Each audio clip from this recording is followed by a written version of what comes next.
शङ्करं शङ्कराचार्यं केशवं बादरायणं सूत्रभाष्यकृतौ वन्दे भगवन्तौ पुनः पुनः।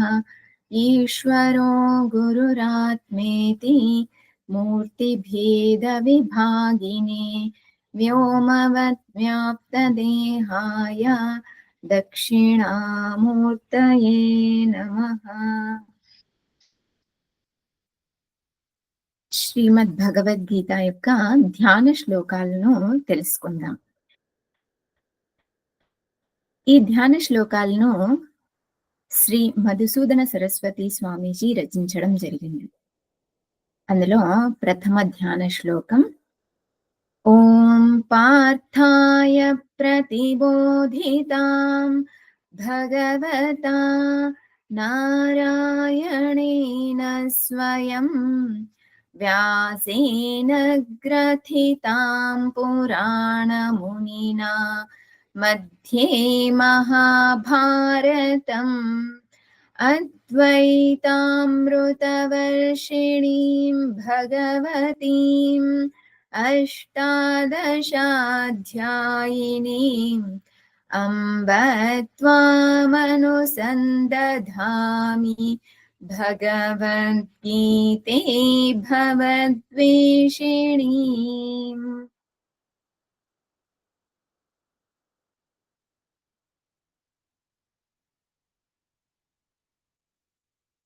భగవతా నారాయణేన స్వయం పార్థాయ ప్రతిబోధితాం. భగవంతుడి ద్వారా, ఎవరు భగవంతుడు? నారాయణుడు.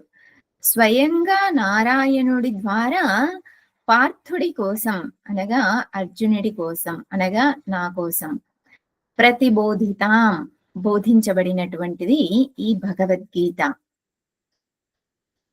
మరి ఎవరు రచించారు దీన్ని? భగవంతుడు బోధించాడు. తరువాత దాన్ని మనకు అందుబాటులోకి తీసుకొచ్చినటువంటి వారు వ్యాసేన గ్రథితాం. వ్యాస భగవానులు దీన్ని రచించడం జరిగింది. ఎవరు వ్యాస భగవానులు? పురాణ మునినా. పురాణ మునినా పురా అపి నవ ఇది పురాణ అని అన్నారు.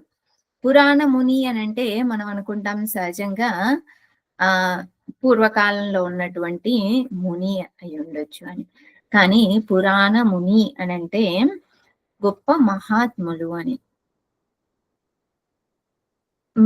ఎక్కడి నుంచి వచ్చింది ఈ భగవద్గీత అనేది? మధ్యే మహాభారతం. మహాభారతం మధ్యే, మహాభారతం యొక్క మధ్యలో నుంచి తీసుకోవడం జరిగింది.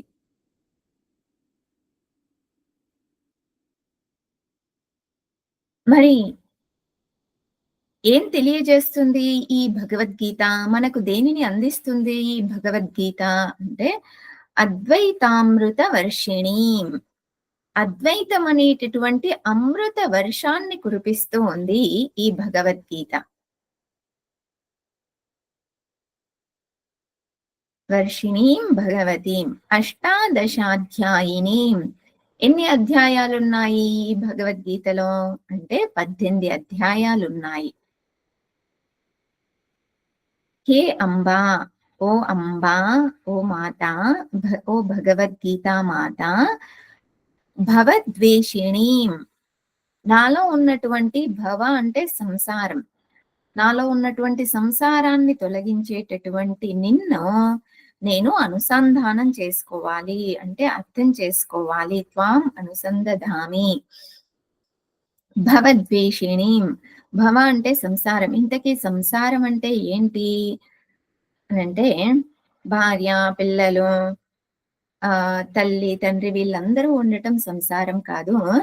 సంసారం అంటే నేను ఆనంద స్వరూపమైనటువంటి ఆత్మని, కానీ ఆ విషయం తెలియక నేను పరిచ్ఛిన్నమైనటువంటి ఈ వ్యష్టిగా భావించడమే సంసారం.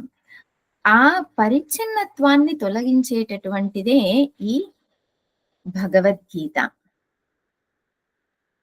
ఈ శ్లోకం మొదటి శ్లోకం మహాభారతాన్ని గురించి తెలియజేస్తూ ఉంది.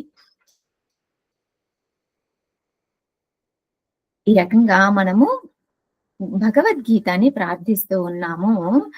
నా యొక్క అహంకారాన్ని, నా యొక్క అజ్ఞానాన్ని తొలగించేటటువంటి ఈ భగవద్గీతని నేను అనుసంధానం చేసుకోగలగాలి, అర్థం చేసుకోగలగాలి.